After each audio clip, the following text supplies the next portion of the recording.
Querido ouvinte, o Salmo 23 é amado por muitos de nós. Nele, declaramos que o Senhor é nosso pastor e nada nos faltará. Ele nos faz deitar em pastos verdejantes e nos leva ao lado das águas tranquilas. No entanto, muitas vezes esquecemos que o vale da sombra da morte ainda é um lugar pelo qual precisamos passar. Como filhos de Deus, os vales não são acidentais ou erros. Na verdade, nosso tempo no vale é ordenado pelo Senhor com um propósito específico: o desenvolvimento de nosso caráter e o amadurecimento de nossa fé. Embora não seja um lugar confortável, devemos lembrar que todo problema tem um propósito. A Bíblia nos conta a história de muitos que passaram pelo vale e saíram mais fortes do outro lado. O trabalho, por exemplo, perdeu tudo, mas saiu do vale com o conhecimento de que Deus pode restaurar o que foi perdido. Aqueles que eram cegos, doentes, coxos, paralíticos ou atingidos pela lepra também saíram do vale sabendo que Deus é um curador. Se você está passando por uma provação hoje, quero encorajá-lo a saber que sua experiência no vale está lá para fortalecê-lo, não destruí-lo. Cristo já venceu e seu poder de ressurreição está disponível para nós, seus filhos. Devemos entregar nossas vidas à liderança do Conselho do Santo e confiar que Ele nos guiará pelo vale e nos levará ao outro lado, mais fortes e mais confiantes em sua bondade e amor. Para perseverar no caminho do Espírito, é fundamental permanecer firmes na Palavra de Deus. Nem sempre a vida será fácil e tranquila, pois precisamos de resistência, desafios e oposição para que possamos sair da nossa zona de conforto. A Bíblia está repleta de exemplos de homens e mulheres de Deus que passaram por provações, as quais produziram orações apaixonadas, ardentes e gigantes. Um desses exemplos é o rei Ezequias, que ao receber a notícia de sua morte iminente, voltou-se para a parede e clamou ao Senhor, pedindo que se lembrasse da sua fidelidade e integridade. Ezequias chorou amargamente, demonstrando sua paixão e fervor pela oração. Outros exemplos são Ana, que orou desesperadamente por um filho, o cego Bartimeu, que clamou por misericórdia a Jesus, e Jonas, que orou a Deus do estômago do peixe. Todos enfrentaram situações difíceis e desafiadoras, mas suas adversidades produziram orações ainda mais intensas e fervorosas. Diante da adversidade, não devemos desanimar ou desistir rapidamente. Pode ser que seja necessário passar por situações difíceis para acender o fogo da nossa fé. A dor e a adversidade são catalisadores que nos movem da mornidão para a paixão, e para que nossas orações sejam eficazes, elas precisam estar fundamentadas em uma fé apaixonada.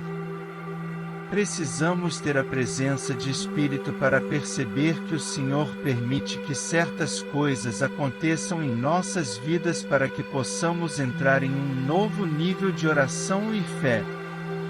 Em vez de desanimar, devemos usar a adversidade como uma oportunidade para nos aproximarmos ainda mais de Deus e fortalecer nossa fé.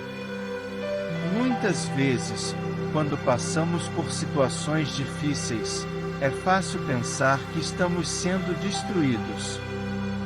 No entanto, é importante lembrar que essas experiências podem ter o objetivo de nos fortalecer e construir.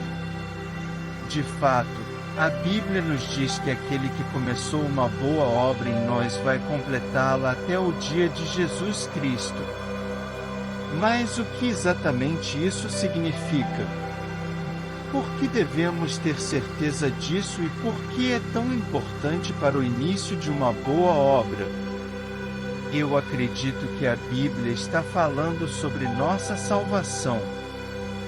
Quando aceitamos Jesus Cristo em nossos corações, isso não significa que estamos automaticamente livres de nossos pecados e falhas.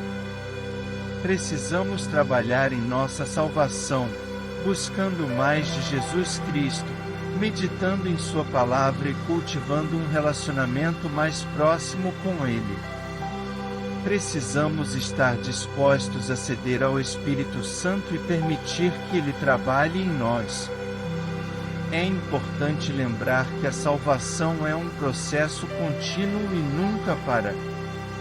Às vezes, pode ser difícil e doloroso, mas podemos ter a certeza de que Deus está trabalhando em nós para nos transformar em pessoas melhores. Quando enfrentamos dificuldades, podemos confiar que isso não é uma destruição, mas uma construção, e que Deus continuará a nos aperfeiçoar até o dia de Jesus Cristo. O livro de Filipenses, capítulo 1, versículo 6, afirma que aquele que começou uma boa obra em você, irá completá-la até o dia da volta de Jesus Cristo. No entanto, a sua salvação não está completa até esse momento, conforme Filipenses 2, versículo 12 nos ensina. Assim, meus amados, como sempre vocês obedeceram, não apenas na minha presença, mas muito mais agora na minha ausência, ponham em ação a salvação de vocês com temor e tremor. O que isso significa é que você precisa continuar desenvolvendo a sua salvação, cultivando-a para que alcance o seu pleno vigor. É preciso buscar ativamente a maturidade espiritual com o temor de Deus e fazê-lo com cautela, porque o seu destino eterno depende disso. Uma vez que você é salvo e nasceu de novo, não há um fim determinado para a sua jornada. Isso marca apenas o início de um bom trabalho, o início de uma boa luta pela fé, o início de uma boa corrida, o início da descoberta do reino de Deus. Todos somos chamados a buscá-lo primeiro. É verdade que pode ser difícil em momentos de desafio e tempestade, mas é nesses momentos que você deve orar com paixão e fervor, assim como Jesus fez quando estava no Monte das Oliveiras, conforme relatado em Lucas 22.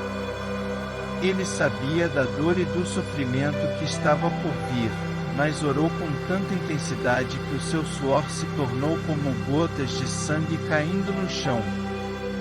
Essa paixão é o que deve estar por trás de nossas próprias orações e busca pela salvação, porque é através dela que alcançamos o pleno vigor espiritual. Imagine ouvir Paulo e Silas em uma prisão escura, acorrentados e sentindo frio e desconforto. Mesmo assim, eles estavam orando e louvando ao Senhor com uma paixão que poderia ser ouvida em suas vozes. Às vezes, todos nós precisamos ser colocados em situações difíceis e tempestuosas para que nossa vida de oração possa atingir um nível mais profundo. Precisamos de uma batalha para nos manter em chamas para o Senhor, pois existe o perigo de nos tornarmos complacentes quando tudo está bem.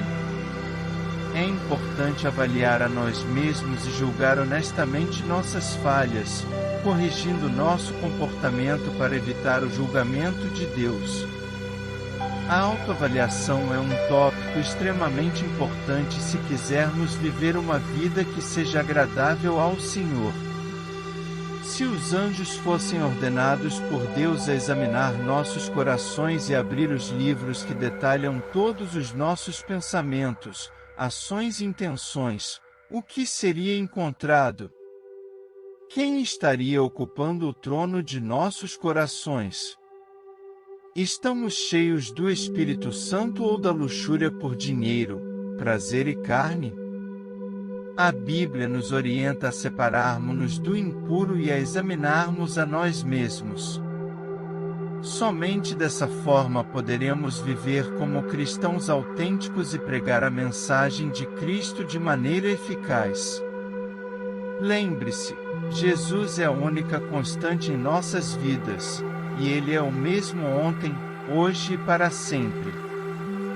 O que estou tentando fazer é examinar a importância de nos autoavaliarmos regularmente e de nos mantermos em conformidade com os padrões estabelecidos na Palavra de Deus.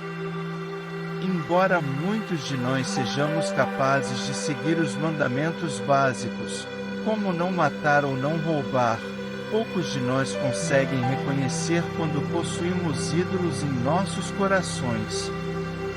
É importante que, de vez em quando, examinemos a nós mesmos e avaliemos o que toleramos em nossas vidas. Devemos examinar com quem nos associamos e o que eles nos alimentam.